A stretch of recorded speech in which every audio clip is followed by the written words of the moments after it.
ശ്രീ സന്ദീപ് വാര്യർ, ഇപ്പോൾ മുഖ്യമന്ത്രിയുടെ പ്രസംഗവുമായി ബന്ധപ്പെട്ട ബി.ജെ.പിയുടെ പ്രതികരണം അറിയണം. അതോടൊപ്പം തന്നെ ഇന്ന് ഹൈക്കോടതിയിൽ നിന്ന് വന്നിരിക്കുന്ന പ്രതികരണം. മുഖ്യമന്ത്രി പിണറായി വിജയന്റെ മകൾ വീണ വിജയന്റെ എക്സാലോജിക് കമ്പനിയുമായി ബന്ധപ്പെട്ട സാമ്പത്തിക ഇടപാടിൽ സീരിയസ് ഫ്രോഡ് ഇൻവെസ്റ്റിഗേഷൻ ഓഫീസ് അന്വേഷണം നടത്തുന്നത് സംബന്ധിച്ച അഭിപ്രായം പറയേണ്ടത് കേന്ദ്ര സർക്കാരാണ്. ഇപ്പോൾ കമ്പനികാര്യ മന്ത്രാലയമാണ് അന്വേഷിക്കുന്നത്. അതിന്മേൽ പരിമിതിയുണ്ട് എന്നുള്ള കാര്യം അറിയാം. അതിലപ്പുറമുള്ള അന്വേഷണത്തിലേക്ക് കടക്കില്ല കേന്ദ്രം, അതൊരു ഒത്തുതീർപ്പാണ് എന്ന് പ്രതിപക്ഷം ആരോപിക്കുന്നിടത്താണ് കോടതിയിൽ നിന്ന് തന്നെ ഇങ്ങനെയൊരു പരാമർശം വരുന്നത്. പ്രതികരണം. തീർച്ചയായിട്ടും സ്മൃതി, ഇതിൽ ചോദ്യത്തിന്റെ രണ്ടാമത്തെ ഭാഗം, അതായത് ഇന്ന് ഹൈക്കോടതിയിൽ നടന്നതുമായി ബന്ധപ്പെട്ട ചോദ്യം. ഒന്ന്, ഇത്തരം കോടതി നടപടികൾക്കിടയിലെ പരാമർശങ്ങൾ ചർച്ച ചെയ്യരുത് എന്ന് നമ്മുടെ രാജ്യത്തെ നീതിന്യായ വ്യവസ്ഥ തന്നെ പലതവണ പലകുറി പറഞ്ഞിട്ടുള്ളതാണ്. അതുകൊണ്ട് തന്നെ വളരെ സീരിയസ് ആയിട്ടുള്ള ഒരു കമന്റ് അക്കാര്യത്തിൽ പറയണം എന്ന് ഞാൻ ആഗ്രഹിക്കുന്നില്ല. കേന്ദ്ര അഭിപ്രായം പറയണമെന്നെടുത്ത് പറയേണ്ടതാണല്ലോ ബി.ജെ.പി. കാരണം കേന്ദ്രം ഇക്കാര്യത്തിൽ നിലപാടെടുക്കുന്നതിൽ പിന്നാക്കം പോകുന്നു എന്ന ഒരു ആരോപണം നിലനിൽക്കുമ്പോൾ അത് ബി.ജെ.പി. പറയേണ്ടതല്ലേ? അല്ല, തീർച്ചയായിട്ടും ഞാൻ അതിലേക്കാണ് വരുന്നത്. ഒരു അല്പസമയം തരണം. ഇന്ന് നോക്കൂ, ഇത്തരം രാജ്യത്ത് നിരവധി കേസുകൾ ഒരേ ദിവസം തന്നെ വിവിധ സർക്കാരുകൾ വിവിധ കോടതികളിൽ വാദിയായിട്ടോ പ്രതിയായിട്ടോ നേരിട്ടുകൊണ്ടിരിക്കുന്നുണ്ട്. സ്വാഭാവികമായിട്ടും പല കേസുകളിലും പലതരത്തിലുള്ള കോടതി പരാമർശങ്ങൾ ഉണ്ടാവാറുണ്ട് എന്നുള്ളത് സ്വാഭാവികമാണ്. ഇവിടെ കോടതി പരിഗണിക്കുന്നത് ഹൈക്കോടതിക്ക് ഈ വിഷയത്തിൽ ഇടപെടാൻ അധികാരമുണ്ടോ എന്നുള്ളതാണ്. കോടതി അത് മുന്നോട്ട് പോവുകയാണ്. ആ കേസിൽ വിധി പറയുന്നതോടുകൂടി ഇപ്പോഴത്തെ ഈ പരാമർശമൊക്കെ അപ്രസക്തമായി പോവുകയാണ്. ഒരു കാര്യം പറയാം, ഇപ്പോൾ ഇത്തരം കാര്യങ്ങളിൽ കേന്ദ്ര സർക്കാരോ അല്ലെങ്കിൽ സംസ്ഥാന സർക്കാരുകളോ നിലപാട് അറിയിക്കാൻ ചിലപ്പോൾ സ്വാഭാവികമായിട്ടും ചില കാലതാമസങ്ങൾ വരാറുണ്ട്. അല്ലാതെ കേന്ദ്ര സർക്കാർ അഭിപ്രായം അറിയിക്കില്ല എന്നെവിടെയും പറഞ്ഞിട്ടില്ല. അക്കാര്യത്തിലുള്ള നിയമപരമായിട്ടുള്ള കേന്ദ്ര സർക്കാരിന്റെ അഭിപ്രായം വേണ്ടത്ര രീതിയിൽ ആലോചിച്ച് അവർ സ്വാഭാവികമായിട്ട് അറിയിക്കും. ഇവിടെ യഥാർത്ഥ വിഷയം എന്താ, ചില സമയത്ത് ഞങ്ങൾ കോടതിയിലേക്ക് ഹർജി പോയപ്പോഴാണല്ലോ. അല്ല, ഞാൻ സ്മൃതി പറയട്ടെ, ഈ വിഷയങ്ങളൊക്കെ നമ്മളെ മുന്നിലേക്ക് വരാൻ ഉണ്ടായിട്ടുള്ള അടിസ്ഥാനപരമായ കാരണം എന്താ? അത് ഒരു കേന്ദ്ര ഏജൻസി തന്നെ കരിമണൽ കമ്പനിയിൽ നടത്തിയിട്ടുള്ള റെയ്ഡും അതുമായി ബന്ധപ്പെട്ട് പിടിച്ചെടുക്കപ്പെട്ട രേഖകളും അതിനെ തുടർന്നാണല്ലോ കേരളത്തിലെ മാധ്യമങ്ങളടക്കം ഇത് റിപ്പോർട്ട് ചെയ്യാൻ വന്നിട്ടുള്ളത്. ഈ കരിമണൽ കമ്പനിയൊക്കെ എത്രയോ കാലമായിട്ട് ഇവിടെയുണ്ട്. അവരുടെ കരിമണൽ കൊള്ള എത്രയോ കാലമായി നിർബാധം തുടരുന്നു. ആ കാലഘട്ടങ്ങളിൽ എവിടെയും അന്വേഷണാത്മക പത്രപ്രവർത്തനത്തിന്റെ ഭാഗമായി കേരളത്തിൽ ഒരു മാധ്യമവും ഇവർക്കെതിരെ ഒരു വാർത്തയും കൊടുത്തിട്ടില്ല. നമ്മൾ ആലോചിക്കണം. മാത്രമല്ല, ഈ കരിമണൽ കമ്പനിയുടെ ലിസ്റ്റിൽ, ഡയറിയിൽ കേരളത്തിലെ പല മാധ്യമങ്ങളും മാധ്യമ പ്രവർത്തകരും ഉണ്ട് എന്നുള്ളത് കൂടി നിങ്ങൾ ആലോചിക്കണം. അപ്പൊ ഇതെല്ലാം മൂടി വയ്ക്കപ്പെട്ടിരിക്കുകയായിരുന്നു. ഞാൻ ആരെയും വ്യക്തിപരമായിട്ട് ഒന്നും പറയാൻ ഉദ്ദേശിക്കുകയല്ല. പക്ഷേ ഇതെല്ലാം കേരളത്തിൽ ചില സത്യങ്ങളായിരുന്നു, പുറത്തു പറയാൻ മടിക്കുന്ന സത്യം. അതെ, പുറത്തു വരട്ടെ.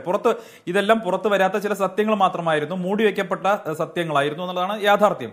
ഇപ്പൊ ഇത് പുറത്തു വന്നിരിക്കുന്നു. പുറത്തു വരാൻ കാരണമായത് ഒരു കേന്ദ്ര ഏജൻസിയുടെ അന്വേഷണവും അതിനെ തുടർന്നുണ്ടായ നടപടികളും ആ നടപടിയെ തുടർന്ന് സെറ്റിൽമെന്റ് ബോർഡിന് മുന്നിൽ വന്നിട്ടുള്ള ഒരു വിധിയും ഒക്കെയാണല്ലോ.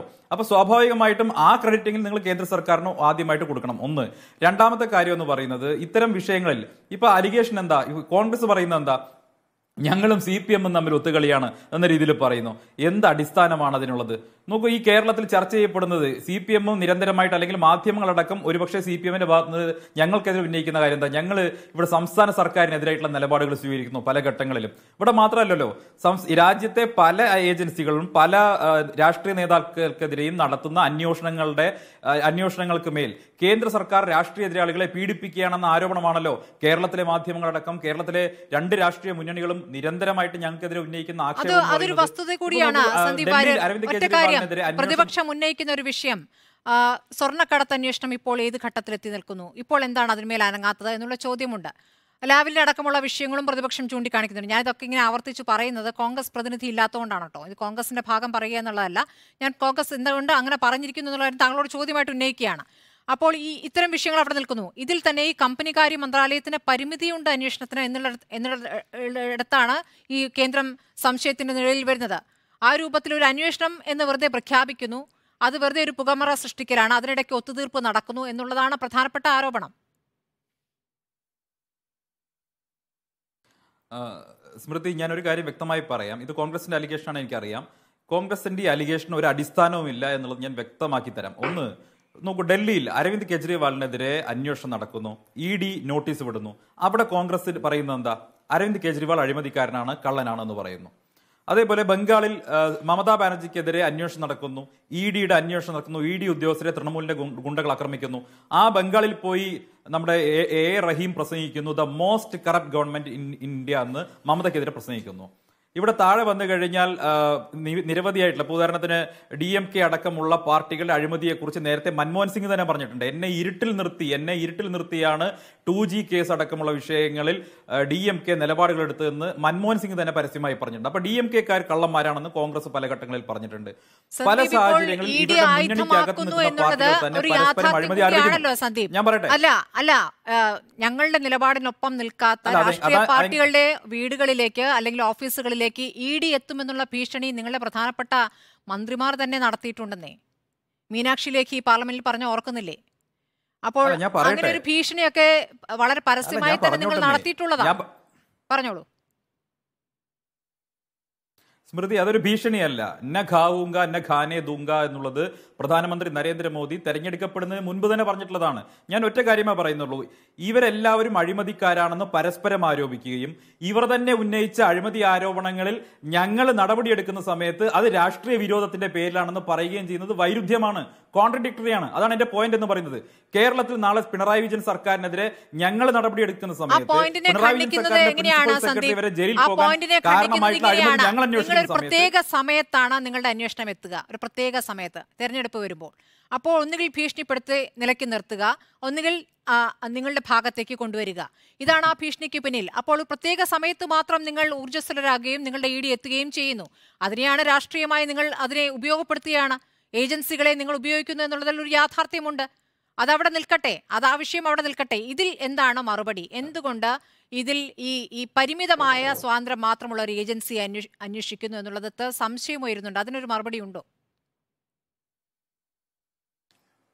അല്ല സ്മൃതി, ഒരല്പസമയം തരണം. കാരണം ആരോപണം ഉന്നയിച്ച് അതിന് മറുപടി പറയേണ്ട, ഇതിന് മറുപടി പറഞ്ഞാൽ മതി പറഞ്ഞാൽ നടക്കില്ലല്ലോ. അപ്പൊ ഞാൻ അതിനുകൂടി ഒന്ന് മറുപടി പറയട്ടെ. ഇതിന്റെ മറുപടി ഞാൻ നേരത്തെ പറഞ്ഞാൽ ശ്രദ്ധിച്ചില്ലെന്ന് തോന്നുന്നു. ഒരു കാര്യം പറയാം, ഇവർ തന്നെ അഴിമതി ആരോപണം ഉന്നയിക്കുന്ന കേസുകളിൽ ഞങ്ങൾ അന്വേഷണം നടത്തുകയും പ്രതികളെ പിടികൂടുകയും ചെയ്യുന്ന സമയത്ത്, ജയിലിലടയ്ക്കുന്ന സമയത്ത് അത് രാഷ്ട്രീയ വൈരാഗ്യം തീർക്കലാണ് എന്ന് പറഞ്ഞ് കരയുന്നത് കൊണ്ട് യാതൊരു അർത്ഥവുമില്ല. ഒന്ന്. രണ്ടാമത്തെ കാര്യം നോക്കൂ, ഇവിടെ ചിദംബരത്തിനെതിരെ INX മീഡിയ കേസ് ഉണ്ടായി. എന്തായിരുന്നു ആക്ഷേപം ഉണ്ടായിരുന്നത്? പല ആളുകൾ ആക്ഷേപം ഉന്നയിച്ചു. ഞങ്ങളോട് അടുത്ത് നിൽക്കുന്ന ആളുകൾ പോലും ആക്ഷേപം ഉന്നയിച്ചു, ചിദംബരത്തിനെ രക്ഷപ്പെടുത്താൻ വേണ്ടി ശ്രമിക്കുകയാണെന്ന്. ഞങ്ങൾ ചിദംബരത്തിനെതിരെ രാഷ്ട്രീയ വൈരാഗ്യം തീർക്കുന്ന രീതിയിൽ ഏതെങ്കിലും നടപടിയെടുത്തോ? ഇല്ലല്ലോ. പകരം ചിദംബരം സുപ്രീം കോടതിയുടെ വാതിൽക്കൽ പോയി അവസാനത്തെ അഭയത്തിന് വേണ്ടിയും പരിശ്രമിച്ച് സുപ്രീം കോടതി പോലും ചിദംബരത്തിന് ആ ജാമ്യാപേക്ഷ എന്റെ സ്മൃതി പ്ലീസ് ഡോണ്ട് ഇന്ററപ്റ്റ്. ഞാൻ അതാ പറയുന്നത്. ഞങ്ങൾ ചിദംബരത്തിനെതിരെ രാഷ്ട്രീയ വൈരാഗ്യം തീർത്തോ? സ്മൃതി പ്ലീസ്, ആ ദൃശ്യങ്ങളിലേക്ക് നിങ്ങളൊന്ന് തിരിഞ്ഞു പോ. ഏത് സാഹചര്യത്തിലാണ് ദൃശ്യങ്ങൾ ഉണ്ടായത്? ഞങ്ങൾ ചിദംബരത്തിന് നേരെ പോയി അറസ്റ്റ് ചെയ്തില്ല. ചിദംബരം എല്ലാ കോടതികളിലും പോയി അവസാനം ഇന്ത്യയുടെ ഏറ്റവും പരമോന്നത കോടതിയായ സുപ്രീം കോടതിയിൽ പോയി മുൻകൂർ ജാമ്യാപേക്ഷ സമർപ്പിച്ചു. സുപ്രീം കോടതി ആ ജാമ്യാപേക്ഷ തള്ളിക്കളഞ്ഞാൽ പിന്നെ ഞങ്ങൾ എന്ത് ചെയ്യണം? മതിൽ ചാടി അറസ്റ്റ് ചെയ്യണം. പിന്നെ ഏജൻസികൾ എന്ത് ചെയ്യണം? ഏജൻസികൾ അറസ്റ്റ് ചെയ്യുക എന്നുള്ളത് വീടിനകത്ത് കയറി വാതിലടച്ചു കഴിഞ്ഞാൽ മതിൽ ചാടാതെ എങ്ങനെ പോകും? ഗേറ്റ് അടച്ച എന്റെ സ്മൃതി, ഗേറ്റ് അടച്ചാൽ മതിൽ ചാടാതെ വേറെന്ത് ചെയ്യും അന്വേഷണ ഏജൻസികൾ? ഗേറ്റ് അടച്ച് വാതിലടച്ച് ഒരു മനുഷ്യൻ ഉള്ളിൽ കയറി ഇരുന്നാൽ പിന്നെ അയാളെ അറസ്റ്റ് ചെയ്യണമെങ്കിൽ അയാളെ അറസ്റ്റ് ചെയ്യാനല്ല സുപ്രീം കോടതി പറഞ്ഞത്. ജാമ്യാപേക്ഷ തള്ളിക്കളഞ്ഞാൽ മാന്യമായി ഇൻവെസ്റ്റിഗേഷൻ ഏജൻസികളുടെ മുന്നിൽ പോയി സറണ്ടർ ചെയ്യുന്നതിന് പകരം ഒരാൾ വീട്ടിനകത്ത് വാതിലടച്ചിരുന്നാൽ അയാളെ അറസ്റ്റ് ചെയ്യല്ലാതെ മറ്റെന്ത് പോകാൻ വഴിയുള്ളത്? ഗേറ്റ് അടച്ചു കഴിഞ്ഞാൽ മതിൽ ചാടാതെ വേറെ നിവൃത്തിയുള്ളത്? ഹെലികോപ്റ്ററിൽ കമാൻഡോസിനെ വിടണമായിരുന്നോ അറസ്റ്റ് ചെയ്യാൻ? എന്ത് ലോജിക്കാ പറയുന്നത്? ഇനി ഒരു കാര്യം കൂടി പറയാം. ചിദംബരത്തിന് നിങ്ങൾ എന്തിനാ ചിദംബരത്തിന് വേണ്ടി വാദിക്കുന്നത്? One of the most corrupted ministers in India.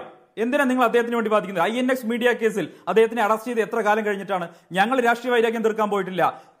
നിയമത്തിന്റെ അടിസ്ഥാനത്തിൽ അദ്ദേഹത്തിന് കിട്ടാമായിരുന്ന എല്ലാ രക്ഷയ്ക്കും വേണ്ടി അദ്ദേഹത്തിന് പോകാൻ അവകാശമുണ്ട്. ആ അവകാശങ്ങളെ മുഴുവൻ സംരക്ഷിച്ച ശേഷം മാത്രമാണ് അറസ്റ്റ് ഉണ്ടായത്. ഇപ്പൊ കാർത്തി ചിദംബരത്തിനെതിരെ കേസ് നടക്കുന്നുണ്ടല്ലോ. ഞങ്ങൾ നേരെ പോയി പിടിച്ചകത്തിട്ടോ? ഇല്ലല്ലോ.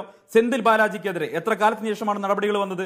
ലാലു പ്രസാദ് യാദവിനെതിരെ ഇന്ത്യ കണ്ട ഏറ്റവും ദീർഘമായിട്ടുള്ള കാലയളവിന് ശേഷമല്ലേ ശിക്ഷ വിധിക്കപ്പെട്ടത്? ഞങ്ങൾ ലാലു യാദവിനെതിരെ രാഷ്ട്രീയ വൈരാഗ്യം തീർത്തോ? ഇല്ലല്ലോ. അപ്പൊ നിങ്ങളൊരു കാര്യം മനസ്സിലാക്കേണ്ടത്, ഞങ്ങൾ രാഷ്ട്രീയ വൈരാഗ്യം തീർക്കാൻ വേണ്ടി പോയിട്ടില്ല.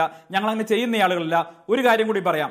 എല്ലാ ദിവസവും രാവിലെ എണീറ്റ് പ്രധാനമന്ത്രിയോ അല്ലെങ്കിൽ ഏതെങ്കിലും മന്ത്രിമാരോ അന്വേഷണ ഏജൻസികളെ വിളിച്ച് ഇന്ന ദിവസം ഇന്നയാളെ അറസ്റ്റ് ചെയ്യണമെന്ന് പറഞ്ഞ് ഒരു തരത്തിലും അന്വേഷണ ഏജൻസികളുടെ മേൽ ഒരു തരത്തിലുള്ള ഒരു സമ്മർദ്ദവും ഞങ്ങൾ ചെയ്തിട്ടില്ല.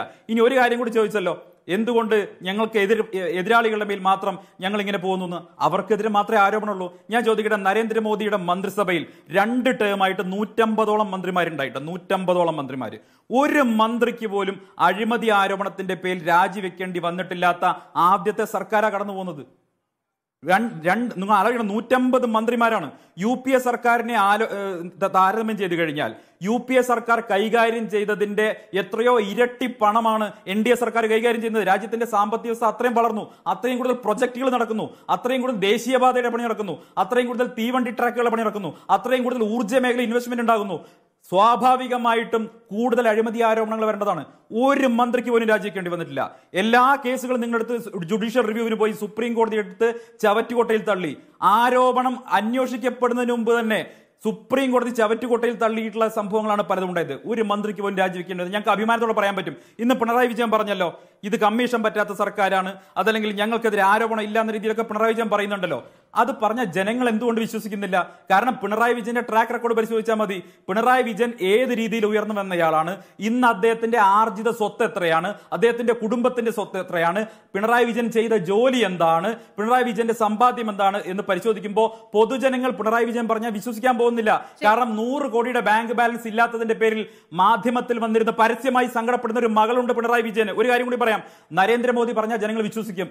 ഈ അധികാരം വിട്ടൊഴിഞ്ഞ് ഞാനൊരു ഫക്കീറിനെ പോലെ ഹിമാലയത്തിലേക്ക് പോകുമെന്ന് പറഞ്ഞാൽ ജനങ്ങൾ വിശ്വസിക്കും. കാരണം നരേന്ദ്രമോദിയുടെ അമ്മ ഒരു സാധാരണ സർക്കാർ ആശുപത്രിയിലേക്ക് ഡോക്ടറെ കാണാൻ പോകുന്നത് ഈ രാജ്യത്തെ ജനങ്ങൾ കണ്ടതാണ്. നരേന്ദ്രമോദിയുടെ സഹോദരങ്ങൾ എപ്രകാരമാണ് ജീവിക്കുന്നതെന്ന് ഈ രാജ്യത്തിലെ ജനങ്ങൾ കാണുന്നതാണ്. മുഖ്യമന്ത്രിയായിരിക്കെ ഗുജറാത്തിൽ നിന്ന് സമ്പാദിച്ച പണം മുഴുവൻ തന്റെ ഓഫീസിലെ ക്ലർക്ക് ജോലിക്കാരുടെ പെൺമക്കളുടെ വിദ്യാഭ്യാസത്തിനും വിവാഹത്തിനുമായി നൽകിയ നരേന്ദ്രമോദിയുടെ ജീവിതം സ്ഫടികപാത്രം പോലെ സുതാര്യമായതുകൊണ്ട് ജനങ്ങൾ വിശ്വസിക്കും. പിണറായി വിജയനെ വിശ്വസിക്കാൻ പോകുന്നില്ല. കാരണം അദ്ദേഹത്തിന്റെ ട്രാക്ക് റെക്കോർഡ് മോശമാണ്. ഒരു കാര്യം കൂടി പറയാം, പിണറായി വിജയന്റെ ഓഫീസിലെ പ്രിൻസിപ്പൽ സെക്രട്ടറി അദ്ദേഹത്തിന്റെ ബലം കൈയായിരുന്ന കേരളത്തിന്റെ ഭരണം നിയന്ത്രിച്ചിരുന്ന ശിവശങ്കർ എങ്ങനെ ഉള്ളിൽ പോയത്? പിടികൂടുന്നു എന്ന് പറയുമ്പോൾ BJP-യുമായി അടുത്ത ബന്ധമുള്ള ഏതെങ്കിലും ഒരു അഴിമതിക്കാരെ പിടിച്ച ഒരു ഉദാഹരണം താങ്കൾ ഒന്ന് പറഞ്ഞാൽ കൊള്ളാമായിരുന്നു. അദാനിക്കെതിരായ കേസുകൾ ലിസ്റ്റ് ചെയ്യുന്നില്ല എന്നതിൽ സുപ്രീം കോടതി ഇന്ന് വിമർശനം ഉന്നയിച്ച ദിവസം കൂടിയാണ്. അതുകൂടി താങ്കൾ ഓർക്കണം. ഞാൻ താങ്കളിലേക്ക് വരാം.